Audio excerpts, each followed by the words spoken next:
കിട്ടിയടാ രമണ, കിട്ടി. എന്ത് പുതുമയുള്ളതും നാട്ടുകാർക്ക് താല്പര്യമുള്ളതുമായ ഒരു പുതിയ പരിപാടിയില്ലേ നമുക്ക് വേണ്ടത്? ആ കഥയ്ക്കും കഥാപാത്രങ്ങൾക്കുമായി നമുക്ക് കാത്തിരിക്കാം. ഈ സാന്ത്വനം 2 ലോഞ്ച് കഴിഞ്ഞ ആഴ്ച ആയിരുന്നല്ലോ, എന്തോ സാന്ത്വനം 2 നമ്മളാരുമില്ല. സാന്ത്വനം 2 നമ്മളാരുമില്ല. ഇല്ല, പുതിയ കഥ. എന്റെ അനിയന്മാരിത് എങ്ങനെ താങ്ങോടാ? കണ്ണപ്പന് ഞാൻ എന്താ പറയാ? എല്ലാരും പറയും പോലെ വായ കൊണ്ട് പറഞ്ഞാ മതി. അവനത് സഹിക്കാൻ പറ്റൂടാ ചെയ്തു. പുതിയ സ്റ്റോറി ആയിട്ട് തന്നെയാണ് മുന്നോട്ട് കൊണ്ടുപോകുന്നത്. പക്ഷെ അതിന്റെ പ്രൊമോ വന്നപ്പോ മറ്റേ ചേട്ടനുണ്ടായിരുന്നു, രാജീവേട്ടനുണ്ടായിരുന്നു. ഞാൻ പറഞ്ഞില്ലേ, എന്നെ ഇവർക്ക് വലിയ കാര്യമാണ്. എന്താ ചെയ്യാ? രാജീവേട്ടൻ പ്രൊമോയിൽ ഷൂട്ട് ചെയ്തതെന്ന് ഞാൻ അറിഞ്ഞിരുന്നു.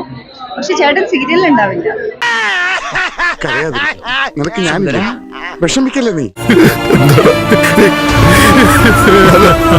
പുതിയ ടീമാണ്. അപ്പൊ ഇത് പുതിയ ടീമാണോ ഈ സാന്ത്വനം 2 ചെയ്യുന്നത്? അപ്പൊ അതിന്റേതായ വിഷമമുണ്ടാവും. വിഷമൊന്നുമില്ല. എന്തിനാ വിഷമം?